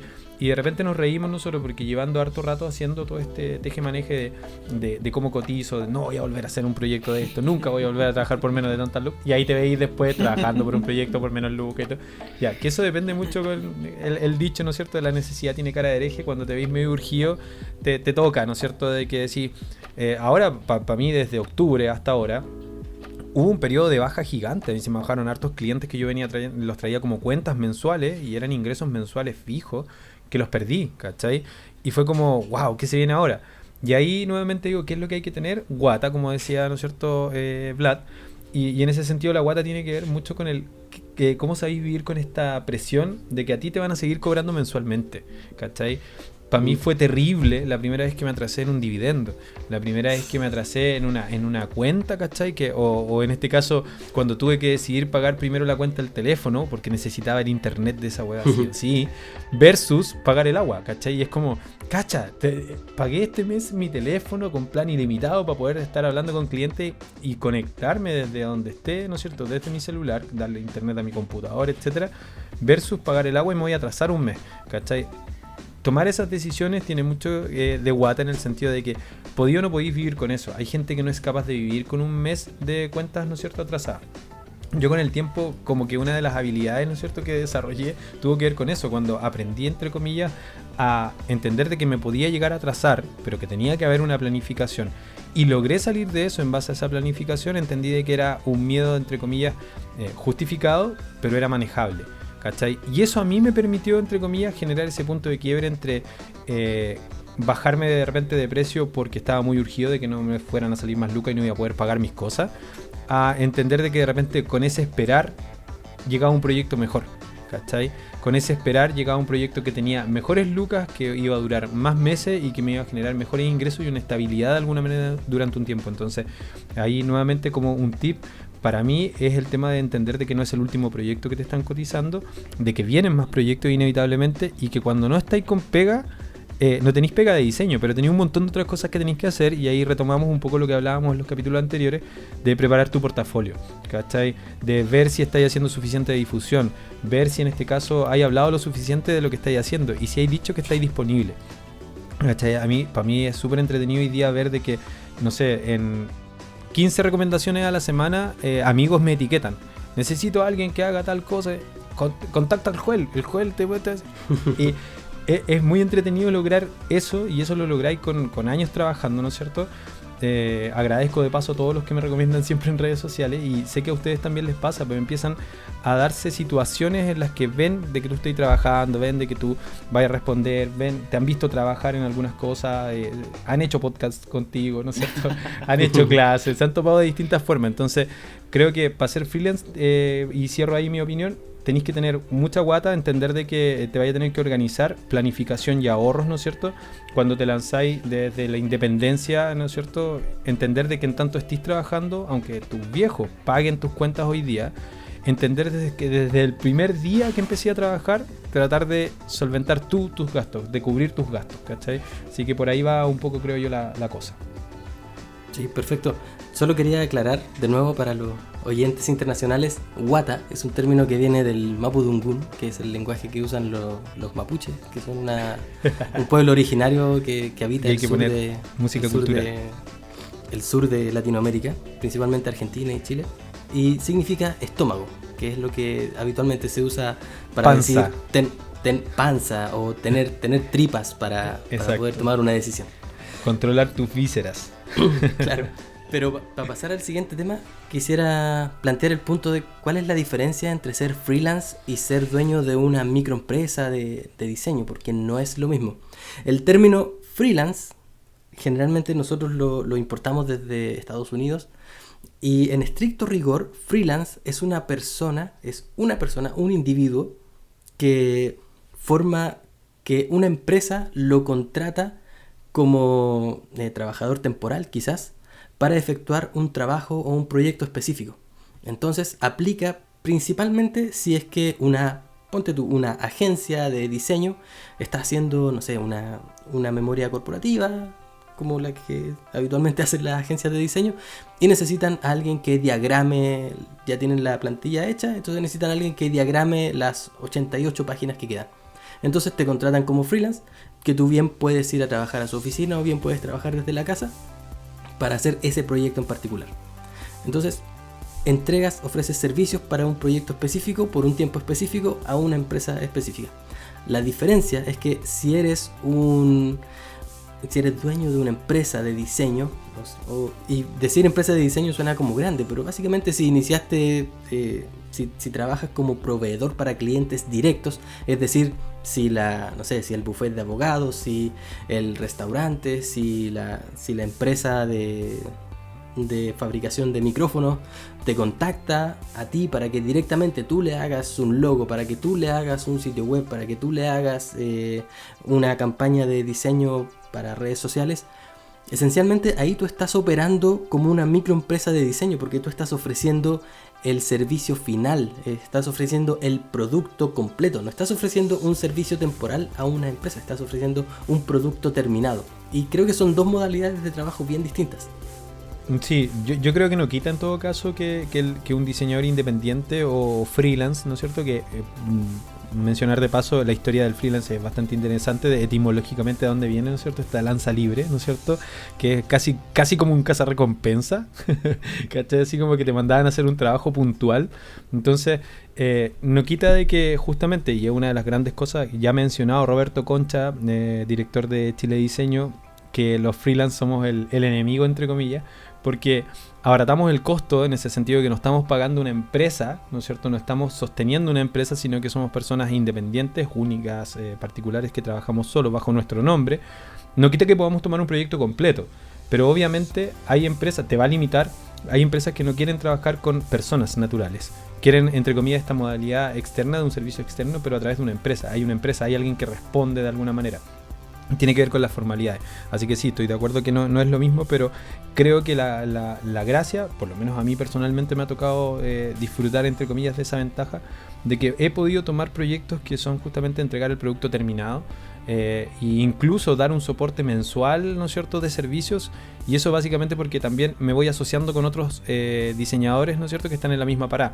De ahí de alguna manera esta idea de que yo trabajo con mis compañeros en la oficina, que antes teníamos la oficina, que ahora con esto estamos todos en la casa, que era el Hive, esta idea de una colmena. O sea, somos varias personas independientes, pero que para ciertas cosas establecemos un sentido común. Queremos trabajar en común para esto, para esta tarea, o porque asociarnos también nos sirve para ¿cómo se llama?, acceder a ciertas ventajas que tiene. Entonces, desde ese punto de vista, claro, no es lo mismo trabajar de forma como empresa o freelance, pero creo que el freelance, el que trabaja bajo su nombre, es el que tiene como mayor libertad de moverse, pero a la vez también te genera la mayor cantidad de inseguridades en cuanto a, por ejemplo, tus accidentes laborales, tus coberturas, tu salud.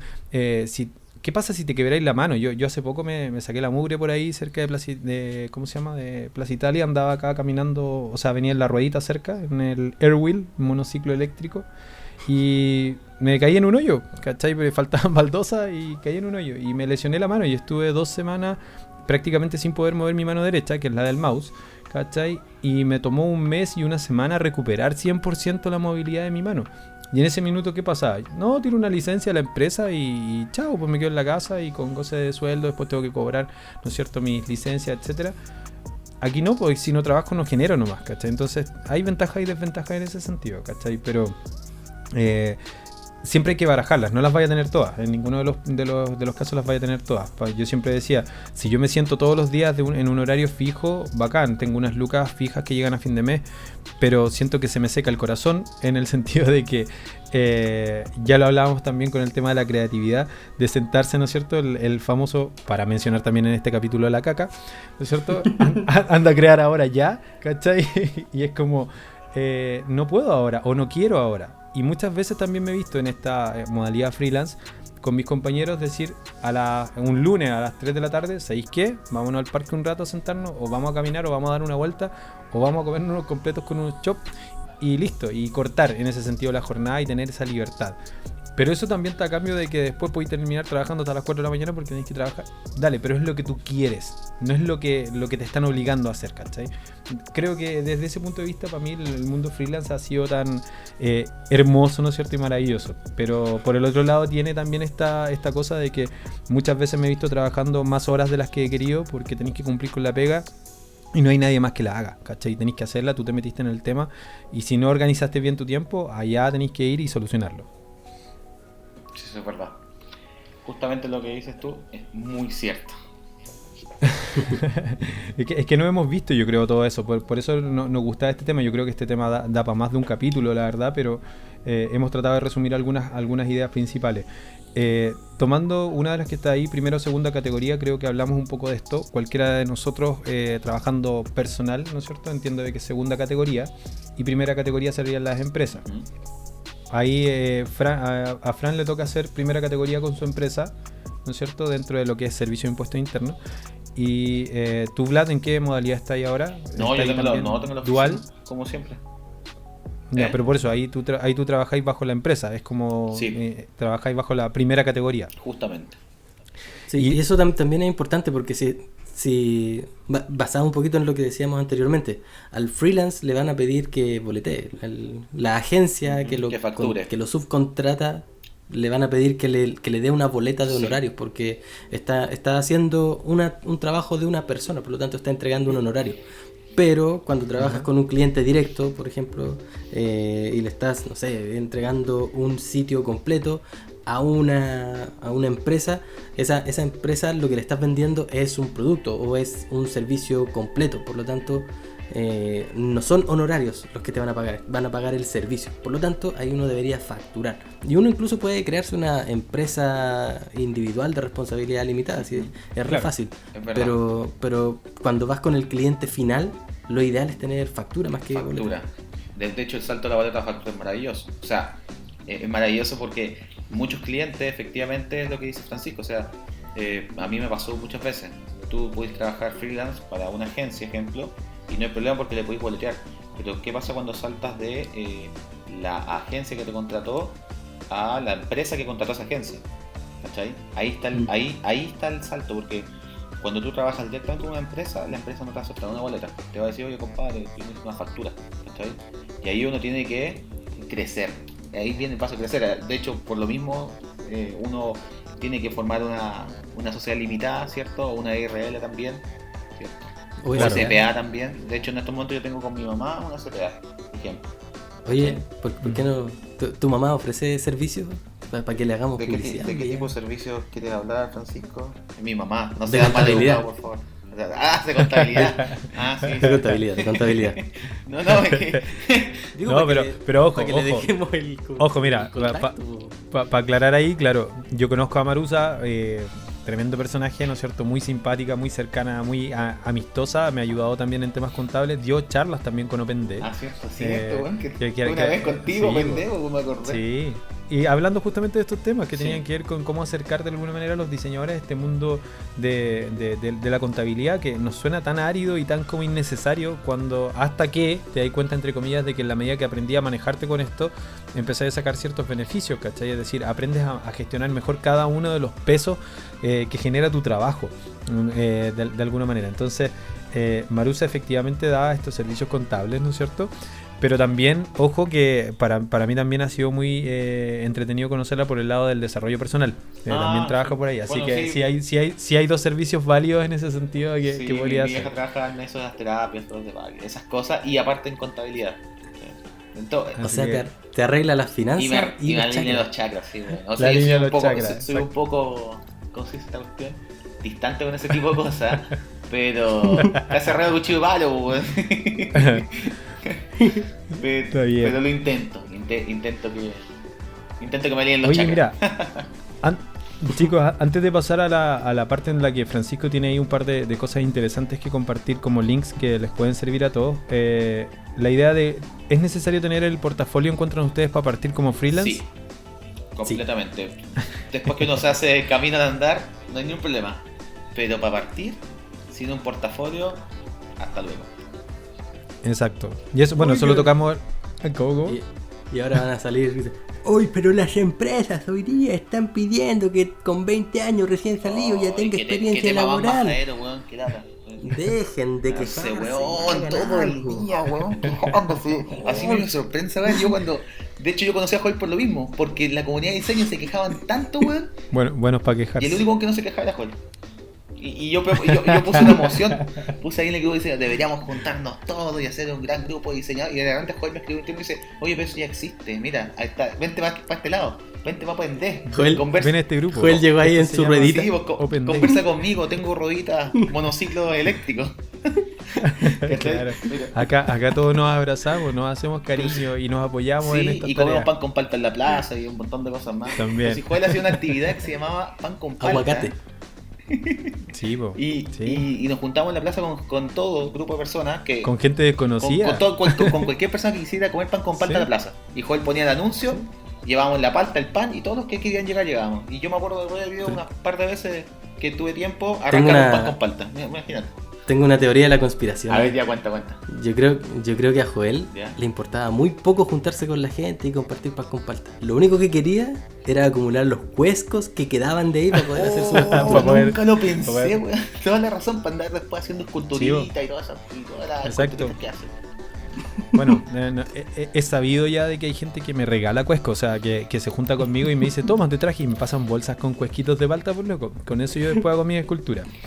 Oye, claro, bien por el coronavirus. Volvamos. Entonces sí, yo estoy de acuerdo también, volviendo aquí al tema, para que no nos alejemos tanto, del portafolio inicial lo necesitáis, sí o sí, tenéis que tener algo, y en ese sentido ya hemos hablado de que la experiencia parte, ¿no es cierto?, desde que estáis estudiando. O sea, parte adentro, ahí empezáis a juntar tu experiencia, empiezas a hacer tus trabajos en serio, porque obviamente lo primero que vaya a poder mostrar es eso, y lo otro son estos ejercicios que ya hemos dicho, ¿no es cierto? Por ahí se habló, de hecho, en el encuentro que hicimos por OpenD también en vivo, el Fake Clients, ¿no es cierto? Para simular, ¿no es cierto?, estos requerimientos y entrenarte y hacer esos ejercicios y poder mostrarlos también. Tener tu Behance, tu Dribble o lo que sea, pero de alguna manera generar registro de lo que estáis haciendo. De esto se trata.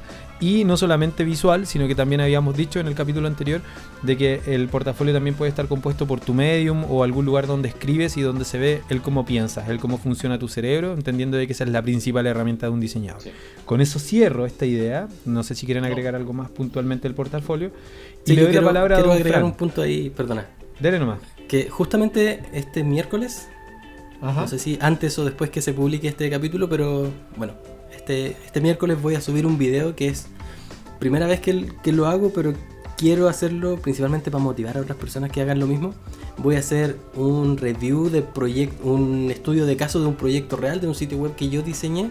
Buenísimo. Y es un video de más de 30 minutos más o menos, explicando todo el proceso, desde cuál fue el problema, cuál fue el requisito, cómo fue que buscamos inspiración, cómo le presenté los estilos, cómo hicimos el diseño, las correcciones. Súper bueno. Y yo creo que más allá de que vean y que les guste o no les guste el proceso y el diseño final que yo llegué, creo que es interesante eso también, porque si en su portafolio, más allá de mostrar la imagen final, muestran el proceso completo, a los clientes les puede llegar de mejor manera y ver, oye, mira, este tipo pensó súper bien en esta cosa, o mira, no me había fijado. Bueno. Una tontera que yo digo ahí en el video es que, mira, aquí lo que hago es que cuando presento el problema lo pongo con un fondo oscuro y cuando presento la solución lo pongo con un fondo blanco, que es una metáfora para decir que hoy estamos sumergidos en la profundidad, en lo oscuro, y pum, llegamos a la luz y aquí está la solución.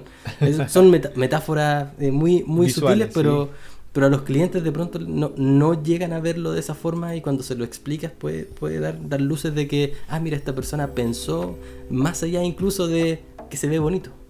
Exacto, sí, me parece un buen ejercicio, así que ahí vamos a estar entonces atentos para el miércoles, ver ¿cómo se llama? Tutorial, referente ahí, como siempre entrega Francisco. Aprovecho de decir, para dar paso a Frank que nos comente estos tips de cosas que nos pueden servir, aprovecho de invitar a que nos sigan en Instagram, ya estamos ahí, ¿no es cierto? 1600 seguidores por hora, ¿te imaginas?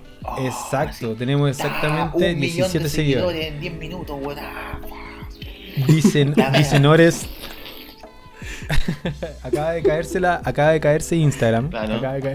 Comunique a Zuckerberg que nosotros estamos en Instagram. Esto es, amigos, alerta de diseño. De diseño mal pensado. Mira cómo lo hago reír. ¿Ven? Todo el programa estuvo muy tranquilo, tenía que hacer reír. Podcast.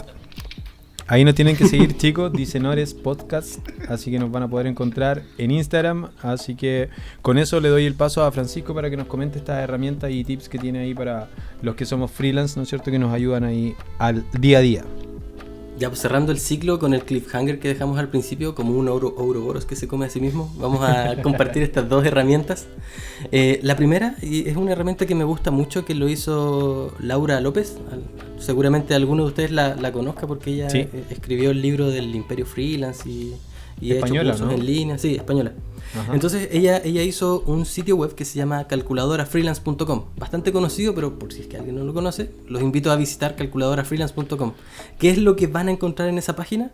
Esencialmente son un montón de inputs para que ingresen información. Entonces le va a preguntar cuántas horas trabajan en su jornada laboral, cuántos días a la semana trabajan, cuánto es el sueldo que les gustaría tener, cuántos son los días del año en que se van a tomar vacaciones, cuántos son Sí, los es súper días del año completo. que se van a tomar festivos, etcétera, etcétera. Un montón de preguntas de este tipo. Tienen que considerar que todo esto está escrito pensando para el público español, pero al final, como son números simplemente, aunque diga ahí euro, el precio final es un número. Entonces, si metes 1000 y el resultado son 1500, tú puedes decir euros o pesos, da lo mismo, no se compliquen con eso. Pero les recomiendo esta herramienta y les va a dar finalmente una tarifa. Si meten información real, les va a dar una tarifa real de que este es tu valor por hora. Entonces, es una herramienta muy, muy cool para que la Buenísimo. tengan ahí en su arsenal. Anotado. Segundo recurso. Les dije la URL, ¿no? Es calculadorafreelance.com. Calculadorafreelance.com. Ya, y la segunda herramienta, que vendría a ser un complemento, que la hice yo mismo, es una continuación de la calculadora freelance y está en franciscoamk.com/proyecto, sin la S al final, proyecto. Y ahí lo que van a encontrar es una calculadora similar a la anterior, pero orientada al cobro del proyecto en sí, asumiendo que ya pasaron por la calculadora freelance y ya tienen una cifra en particular. Entonces voy a hacer el ejercicio aquí, lo tengo abierto en pantalla. Entonces lo primero que les va a pedir es cuál es su tarifa. Primero que definan si ustedes cobran por horas o por semanas. En mi caso, cuando yo trabajaba como freelance, lo que hacía era tener una tarifa por semana, entonces me resultaba más fácil. Si, no sé, por poner algo, 100 por semana, entonces si un proyecto me va a tomar 4 semanas, son 400. No, Entonces- eso es una fórmula súper simplificada y buena, weón. De verdad, Entonces, bueno. Entonces ya, voy a seleccionar en este caso por semanas. Entonces vamos a hacer el ejercicio. Lo primero es poner la tarifa por semana de trabajo. En este caso voy a poner, no sé, 100.000. Un número bien cerradito. Luego te pregunta cuántas semanas vas a invertir en el proyecto. En este caso, supongamos que es un proyecto de un mes. Vamos a invertir 4 semanas. Luego te pregunta si es que hay alguna inversión extra. En este caso, supongamos que vamos a invertir, no sé, en benzina, en ir a reuniones, en cosas, en comprar papeles, imprimir, etcétera. Supongamos que vamos a invertir 10.000 pesos, para poner un numerito cerrado de nuevo. Y después te pregunta cuál quieres que sea tu porcentaje de ganancia. Por lo general yo pongo un 30%, un 50%, pues ese es el rango. Ahí tú tienes libertad de poner lo que quieras. Entonces, una vez que ingresas todos estos datos, la calculadora automáticamente te va a decir, en este caso, basado en los números que yo ingresé, me va a decir, para este proyecto debería cobrar 533.000. Y Buenísimo. incluso me da un detallito que dice, si es estrictamente necesario negociar el proyecto, podrías llegar hasta un mínimo de 410. Oye, ¿Por buena, qué te ¿eh? dice 410? Porque te dice que solo puedes negociar en el rango del porcentaje que tú le pusiste de ganancia. Entonces, si 410 es con 0 de ganancia, solo estás cubriendo los gastos. Y 533 es con un 30% de ganancia. Entonces, si es necesario negociar, que sea dentro de ese rango. Así que esas son dos herramientas que son complementarias entre sí, pero que son reútiles cuando estás recién empezando y te pueden servir. Buenísimo, buenísimo. Ahí para complementar creo que está también esta, que es súper conocida y que de hecho la actualizó este año, como cambió el porcentaje de retención de boleta. Boleta. Si ustedes buscan en Google boleta con 3T, bolet, ¿no es cierto? Boleta, lo van a encontrar. La dirección exacta, les digo al tiro, para los que no lo encuentren, es silogismo.com/boleta con 3T. Y ese les permite ahí ingresar el valor líquido bruto, que quizás podríamos hablar más adelante. Aprovecho de hacerle ahí pasar el aviso de Conta 3B. Si lo buscan en Facebook, Conta 3B son, ¿cómo se llama? Los contadores más cool que conozco. Son, ¿cómo se llama? Contadores metaleros que están haciendo soporte también ahí. No sé si de repente podríamos juntar a Marusa con Conta 3B. Se vuelve metal. Mi mamá me Claro. suele metalera, sí. Pero ahí los chicos, ¿cómo se llama? También ahí Diego Plaza ha estado haciendo charlas en OpenD, nos ha estado ayudando con el tema de las declaraciones de impuestos, con tips de cómo trabajar, en este caso cómo iniciar actividades, etcétera. Así que creo que también son cosas ahí que se pueden recomendar. Así que eso. Por otro lado, repasar de que ya nos pueden encontrar en realidad. Este podcast lo pueden encontrar, que nos preguntaron por redes sociales, de hecho, ¿dónde está? Estamos en Anchor.fm, estamos en Breaker.audio, estamos en Google Podcast, estamos en Radio Public, estamos en Pocket Cast, estamos en Spotify, así que van a poder encontrar en cualquiera de estos canales, pueden encontrar en este caso el podcast e ir sumándose. Ya nos vamos acercando al final. No sé si quieren ahí cerrar con el tema de cómo conseguir el primer cliente, algunos tips de cómo fue para ustedes. La verdad es que yo puro mandando correo y pasando mi portafolio. Mucho de lo que hablaste tú el programa pasado, ¿te acuerdas que cuando dijiste yo a mis conocidos les digo que se acuerden de mí y cuando se piensen en diseño piensen en Joel? La misma técnica, básicamente. O sea, yo, ejemplo, en Facebook fue la otra vez que publiqué, bueno, hace un tiempo atrás, si usted me llama, entonces voy, Don Diseñador es quien yo soy, ¿cierto? Y puse eso en Facebook de estado y muchos amigos se acordaron que era diseñador y me empezaron a mandar muchas pegas. Fue mágico, tampoco es que la estuviera buscando, pasó porque lo puse, me causó gracia igual que ahora. Entonces, es importante eso, mandando correos y dándose a conocer. Es importante el portafolio, mandar a sus amigos y yo hago esto, si tiene algún amigo que necesite, acuérdate de mí, ¿cierto? Así uno parte, por lo menos yo partí. Súper bueno. Fran.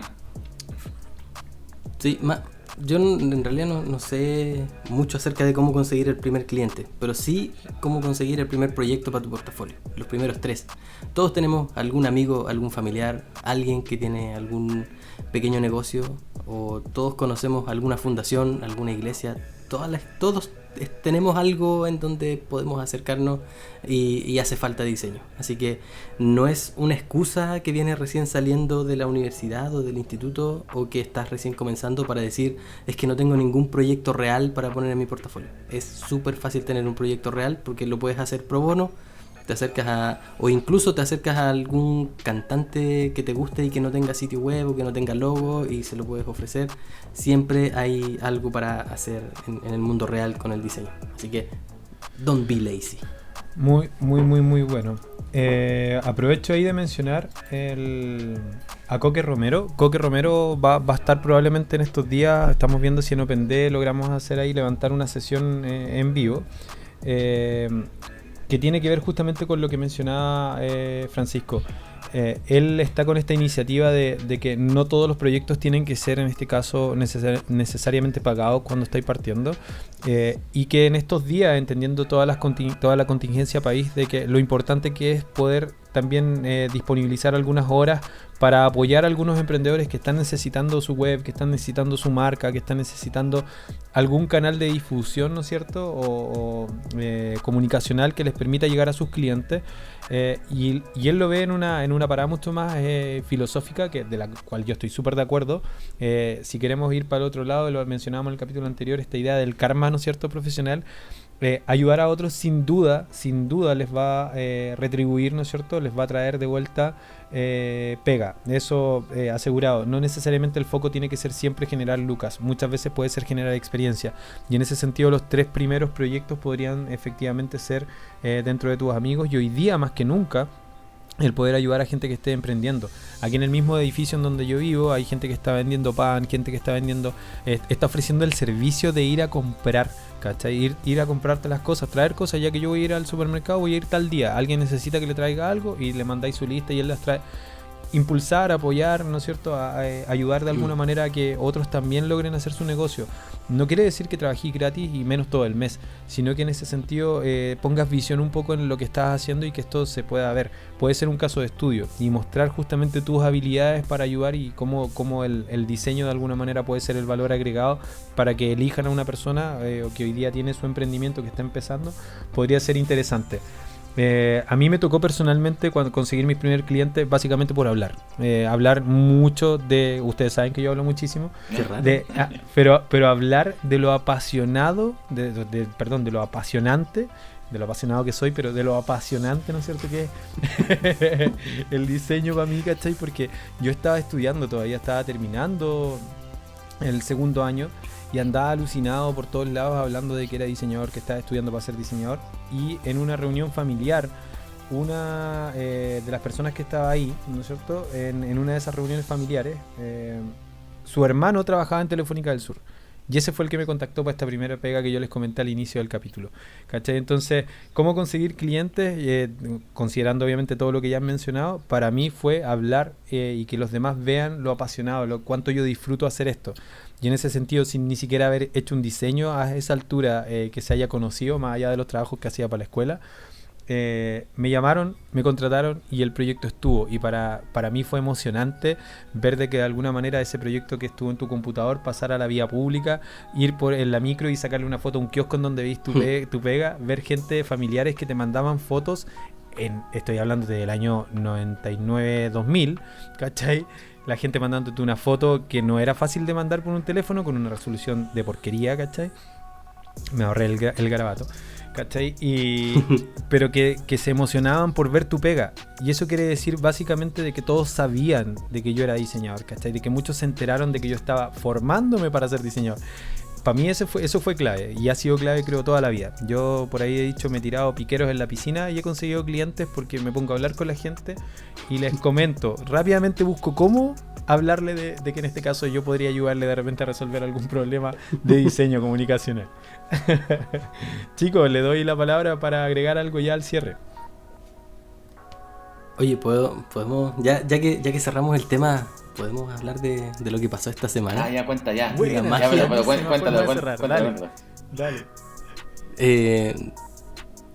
¿Se acuerdan que hicimos el capítulo anterior y hablamos acerca de si tiene sentido, si ayuda que los diseñadores tengan presencia en redes sociales? Sí, Nosotros hablamos de ese tema en la semana, mencionamos nuestra cuenta de Instagram que es UI Inspiración y nos llegaron unas ofertas inmediatamente, así, un día después de publicado el podcast nos llegaron ofertas, así que cabrón, funciona. Sí, está comprobado, y nosotros tampoco que hayamos buscado esa cuestión, nos escribieron por mensaje interno a la cuenta y respondimos, somos 3 los que administramos la cuenta, ok, manda los 3 currículums, así de corta nos dijeron, y nosotros bueno, ok, los mandamos. Y alguien que probablemente no haya escuchado el podcast, no tengo claridad al no creo respecto. que lo escuchado si era una outsourcing de Colombia, pero pilló nuestra pega y finalmente nos contactó. Fue curioso, o sea, quién sabe por qué rebote, porque igual tenemos radio escuchas ahí o sea, podcast escuchas en Colombia. Según la estadística, hay gente en Colombia, entonces puede ser que algo haya pasado por ahí.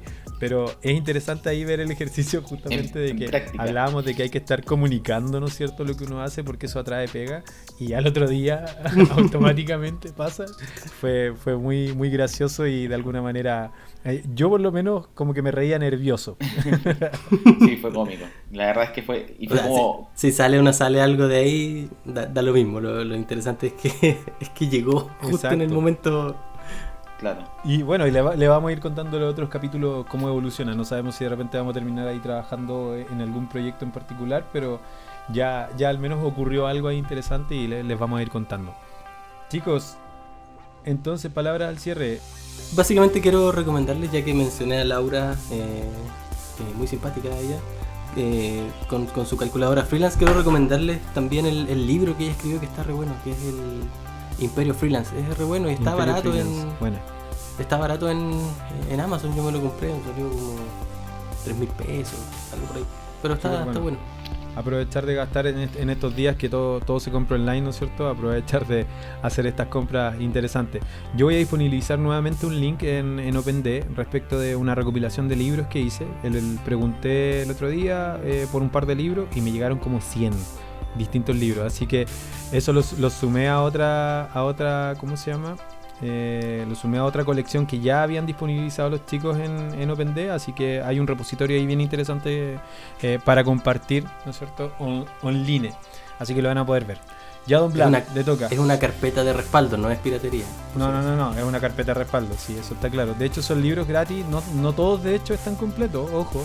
Hay versiones que están así como las muestras, en donde hay, no sé, 40 páginas de 180 y que las pueden igual, ahí ver para si les interesa descargar. 40 páginas es el promedio de lectura del estudiante de diseño. Mira. O sea, no, Uy, que no tenéis poca no, fe. no, poca fe, sí, es chistoso, pero porque de repente uno manda a los alumnos a leer unas cosas y tú le decís son 180 páginas. ¿Qué? ¿180 páginas, profe? ¿Qué? ¿Pero cómo? ¿Cuándo? ¿En qué momento? ¿Cómo lo oh, compadre, 180 páginas? Cuando uno era chico leía libros de 300, Ben-Hur, weón, 500 páginas, weón, y tenía 10 años, pues, weón. Entonces, por eso, esa es otra anécdota para otro día. Buenísimo. Palabra al cierre, chiquillos, no, básicamente lo mismo de siempre. Portafolio al día, ¿cierto? Vean el tema de poder iniciar hacer iniciación de actividades, es súper importante. Tener su boleta, ¿cierto? Tener su boleta honorario. ¿Qué más les podría aconsejar? No, lo mismo de siempre. Pues ayudar a los demás, compartir el conocimiento, ¿cierto? Tenga su boleta al día, respete para que lo respeten y casos cerrados, ¿no? Haz el bien y no mires a quién. Claro, no, eso, y lo que dijo Joel también es súper importante. De repente uno no sabe dónde están los clientes, así que intentar brindarle una mano lava la otra, las dos juntas lavan la cara, como dice el dicho. Hermoso, me hiciste acordarme de mi abuelo. Mi abuelo siempre me decía Súper eso. bonito ese dicho, yo lo aplico mucho. Así que eso, pues, chicos. Buena, mira, yo obviamente he disfrutado mucho la vida freelance. Todo lo que tengo y lo que no tengo ha sido gracias a ese mundo y a esa modalidad, ¿no es cierto?